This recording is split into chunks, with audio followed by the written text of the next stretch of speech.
Brothers and sisters, we now come to Moses. Okay, it was in the days of Moses. His real name actually is not even Moses. Moses is an Egyptian name. It's called Ramoses, or what people call Ramses today. That is the name Moses. It's an Egyptian name. His real name is Shemaiah. You can see that in the book of Jasher. His real name is Shemaiah. So, in the days of Shemaiah, or Moses, let me call him Moses since people are used to that. In his days, the Most High established the Hebrews as a nation, brought them out of Egypt, and then it was there Moses continued with the burnt offering of the clean animals. He continued with the feast of first fruit and the feast of tabernacles in the third and seventh months. But the Most High instituted three new things with Moses. First, the Most High brought them out of Egypt. He went over Egypt, destroyed Egypt, and liberated his people. So to commemorate that, the Hebrews celebrated the Passover. The Passover was first instituted by Moses. Before Moses, no Hebrew have heard of the Passover before. Jacob did not hear of the Passover. The next thing that the Most High instituted was the seventh day Sabbath. It started with Moses. Before Moses, nobody. And what happened? Moses actually went to Pharaoh and said, look, let these people rest for 1 day. And the Hebrews that were suffering, they were given 1 day rest, and the seventh day was chosen because that was the day the Most High God of the Hebrews rested. And that was how the 7-day Sabbath was instituted. And then the other one was the building of sanctuary, of a temple for the Most High, for the Ark of the Covenant. That started with Moses. Before Moses, Abraham would just build an altar and offer a sacrifice and go. Jacob would build an altar and offer his sacrifice and go. It was in the time of Moses that an ark was built, a sanctuary was built, a temple was built where the Ark of the Covenant, the books of the ancestors were kept. And these are things that you do when you are established as a nation, not when you are just roaming around the fields. When you are established as a nation, you should have a place, a library, a temple, a sanctuary where you keep your documents, your official documents, your histories, the articles of your fathers. These things came with Moses. Now this is where why my explanation will come in before on why the Hebrews in Africa were not keeping this feast. You see, the first Hebrew to leave the Middle East and come to Africa was, like I said in my video, his name was Eri, the son of Gad. He and his younger brother Eri and Aleri, they settled here in Igbo land, and we have villages that bear their name. You have villages like Aguleri and Umunri that bear his name till this very day. Those villages still exist. There are people from Aguleri and Umunri that will be hearing me today. Those villages are still there. The next one, his younger brother Aleri, we have a village called Umualeri or Umuleri. What that means is children of Aleri. It's still there till this very day. The two of them and their companions, they were the first Hebrews to leave. And you see the sons of Gad, you see people like Eri and Aleri, they were much older than Moses. So they left before Moses was born. And since they left and came here before Moses was born, they did not know about the 7-day Sabbath. The first Hebrews that got to Africa did not know about the 7-day Sabbath because they left before Moses was born. The 7-day Sabbath started with Moses, but the first Hebrews that left did not know about it. So they came here, they established the ordinance of the sons of Jacob, of the Hebrews, here in Igbo land in Africa, but they were not aware of the 7th-day Sabbath. Okay, that's the first Hebrews that left. Now the question is, what about the other Hebrews that finally left and joined them here? Why didn't they bring the Sabbath with them? Let's explain that. After the first Hebrews that left, which is Eri and his companions and his brother and every other person that left with him, there were two major migrations of the Hebrews to Africa, where we call Igbo land today. There were two major. The next one was by the northern kingdom, and the last one was by the southern kingdom, the kingdom of Judah. Not the tribe of Judah. People make that mistake. It's the kingdom of Judah. It involves the whole 12 tribes. Some people from the whole 12 tribe, but it's the kingdom of Judah. Okay, let's explain that. The northern kingdom, okay, the northern kingdom, before they even left the Middle East, they established a kingdom in the land of what they call the land of Bashan. This is the area we call Lebanon, or the northern area today, including parts of Syria. Now, before they left, they never kept the Sabbath in the Middle East. Remember, how did the northern kingdom come about? It was because of Jeroboam, who divided the kingdom, the dynasty of David, after Solomon has messed things up, and his son Rehoboam refused to placate the people. Jeroboam now divided the kingdom, 10 portions to the north, 2 portions remain in the house of Judah. Okay, so after Jeroboam, there were 19 kings. They were, in total, including Jeroboam, there were 19 kings that ruled the northern kingdom. You have kings such as Nadab, Baasha, Elah, Zimri, Omri, Ahab, Isaiah, Jehoram, Jehu.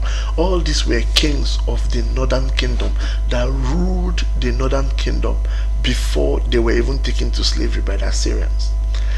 These kings, they ruled for a total of 252 years. 252 years. So the Hebrews in the northern kingdom, they stayed in the Middle East, in the northern kingdom, for 252 years. They were not keeping the Sabbath. They were not keeping the ordinances. They know nothing about their tradition. Absolutely nothing. Brothers and sisters, if you don't believe me, let me ask you a simple question. When was the Biafran War? The Biafran War was just 49 years ago. How many Igbo people do you know today that know anything about the Biafran War? How many Igbo people do you know? Very few. Very, very few. In fact, most of the Igbos I asked about the Biafran War, they don't know anything about it. Okay, so if you are talking about 252 years compared to 49 years, they will forget about their traditions. They will forget about it because they were not keeping it. Remember, this northern kingdom, they went and married among the Gentiles, or what they call the heathens. For instance, King Ahaz went and married Jezebel, who was from Tyre, right? All these other people, Umris, they married from everywhere else. So they brought in their pagan and idolatrous worship. That's why Elijah kept, because Elijah was from the northern kingdom. For him to keep the ordinances, he has to go to the southern kingdom. And here he kept on crying that to the Most High, that all the prophets have been killed. I'm the only one left. All the prophets were completely executed by Jezebel. Jezebel wasn't even a Hebrew, but these northern kingdom kings went and kept on marrying from around the place, and they messed up the whole lineage. Eventually, you know the story of the northern kingdom. Please, brothers and sisters, go and see my video on how the Hebrews got to Africa. It tells the story of the northern kingdom. The northern kingdom were eventually enslaved by the Assyrians, and then eventually them and the Assyrians were enslaved by the Babylonians.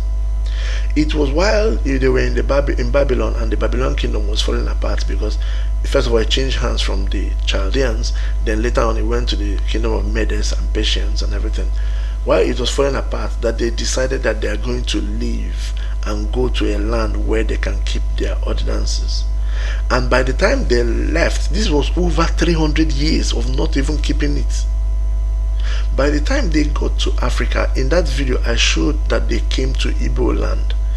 By the time they got to Igbo land, they didn't even know anything about their tradition.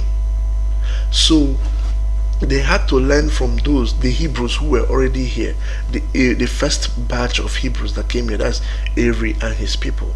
They had to learn these things from the tribe of Gad that was already here. Remember, they came here, and the tribe of Gad was part of the northern kingdom. So they met their brothers here, and they had to learn. And well, of course, they had to learn what was on ground, and that was the ordinances in the third month and the seventh month. Then the southern kingdom, the kingdom of Judah, which was the last kingdom to leave. The southern kingdom, the good news was that they were keeping the ordinances, at least in the first, in their earlier days. They were keeping the ordinances there in the Middle East. Eventually, if you read the book of Ezra, you see that the Babylonians were actually the ones, after they were taken slave by the Babylonians sent them back home to go and build temple, and then implanted their people in there as priests and everything. That's why you are hearing in the New Testament, you're hearing names like Rabbi, Pharisee, or Sadducees. These are Babylonians. It has nothing to do with Hebrew. These are implantations by the Babylonians. Okay, so eventually, if you read the book of Ezra, the book of Nehemiah, you find out that the number of people in this kingdom of Judah, even while they were still in the Middle East, in the number of people that were actually keeping the ordinances of the Most High kept on diminishing and diminishing and diminishing. Eventually, from the book of Maccabees, you see that the Hellenistic cultures, that's the Greek cultures, were coming and coming, influencing these people. The Egyptian culture was influencing them. Eventually, most of them actually lost the ordinances. If you read the writings of Josephus, only very few priests were keeping these things, and even some priests in the book of Maccabees, that a priest was actually keeping, and his own brother plotted to have him killed, and those people were not keeping the ordinances. Eventually, in 70 AD, when the Romans attacked and destroyed Jerusalem completely, the remainders of the Hebrews ran to the Atlas Mountain, and from there the northern Africa got hot through Mohammedism and every other violence in North Africa.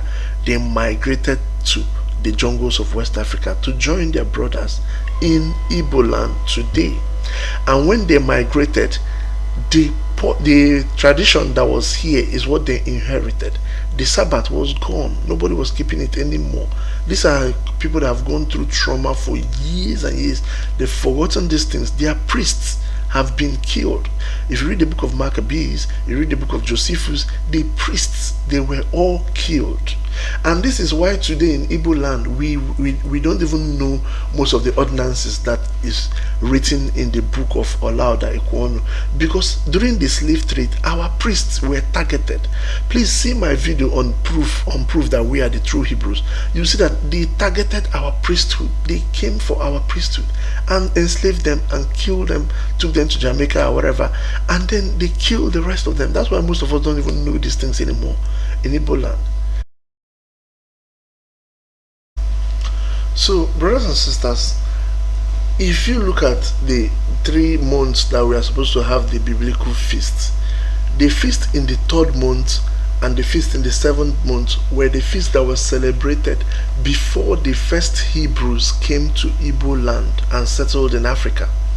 Before the first Hebrews came to Africa and settled, it was only the feast in the 3rd month and the feast in the 7th month. They were not aware of the feast in the 1st month. Brothers and sisters, I can go to the Igbo culture and show you this feast on the 3rd month and the one in the 7th month. They are still celebrated in Igbo villages today as I'm talking to you now.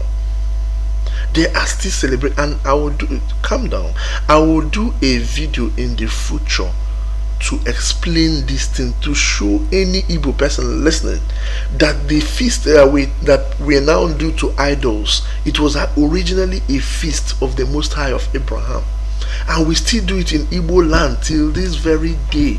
Feast in the 3rd month and in the 7th month is still done till this very, as I am talking to you now, brothers and sisters. That feast is still done in Igbo land, but the feast in the 1st month is not done. I've not seen it in Igbo cultures that I've studied. The feast of Passover, the feast of unleavened bread is not done. And so you need to understand how they came about. As at the time, before the time of Moses, nobody was keeping any feast in the 1st month. It was after the time of Moses that the feast became established. Now, the question of Igbos having a 4-day calendar, like I mentioned, Eke Afo, Eke Oye Afo, those 4-day calendar was not Igbo in origin. It came from the Igala people and the Idoma people. It's their market days. It's not Igbo in origin. It's from the Idoma and Igala people. They are the people that have that 4-day calendar. It was actually imbibed into Igbo culture. Okay, that is why, brothers and sisters, if you observe, it is the communities that are closer to Igala and Idoma areas, such as Enugu and Anambra areas, that bears name like Nweke, Nwafo, Okeke, all those things. Other communities that are far away from them, such as Abia State and all, they don't bear those names because those things are not originally Igbos. Okay, what do you know? And that was how the Sabbath was lost, because the first Hebrews that got here did not know about it, and subsequent Hebrews that came forgot about their culture, and so they had to learn from this. Now, brothers and sisters, you may think what I'm saying is far-fetched, but it's not actually. It's actually prophesied in the Bible. The Bible made this as a prophecy. Let's go to the last book of one of the last prophecies of Moses in the Bible. If you read the book of Deuteronomy chapter 33, let me read it here for you so that you understand what I just explained in the past 30 minutes.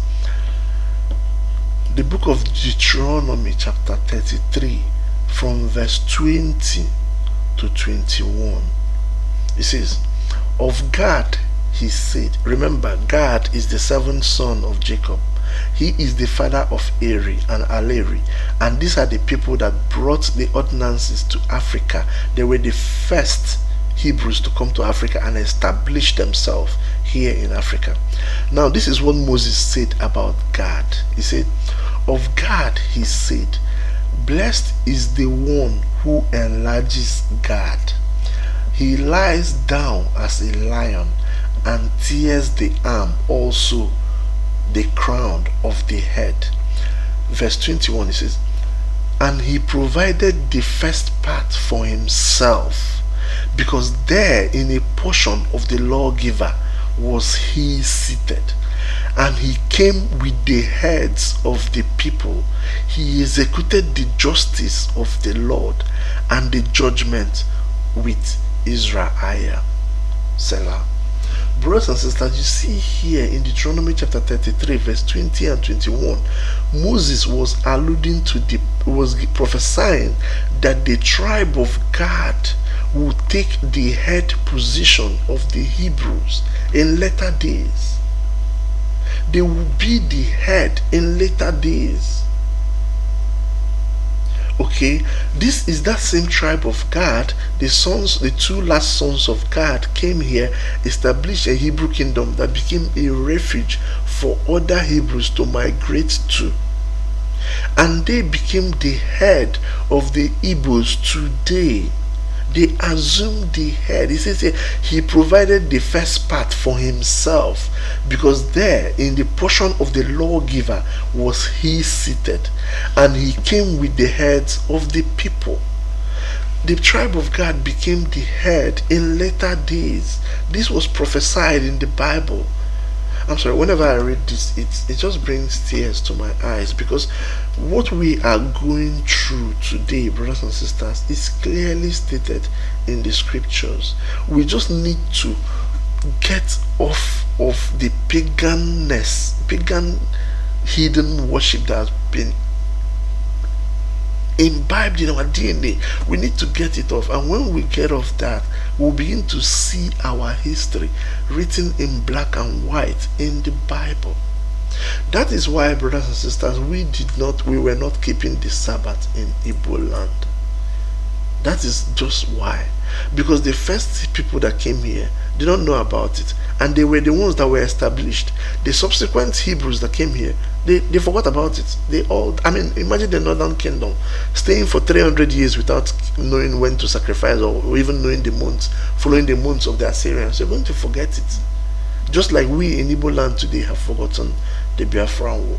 So this is our explanation, and like I said, these things will be uploaded to our website. Anyone can download. We're going to write it down. We also have a slide of the patriarchs and everything. It's in a slide form, and it's also in written down on our website, so anyone can download it and keep it. Again, we are the Hebrews, the Igbo Hebrews organization. Please feel free to join us whenever you want. We do not collect offerings, we do not collect tithes. We just come and worship the God of the Hebrews. And may the Most High of Majesty, the God of Abraham, the God of your ancestors, bless and keep you. Salam.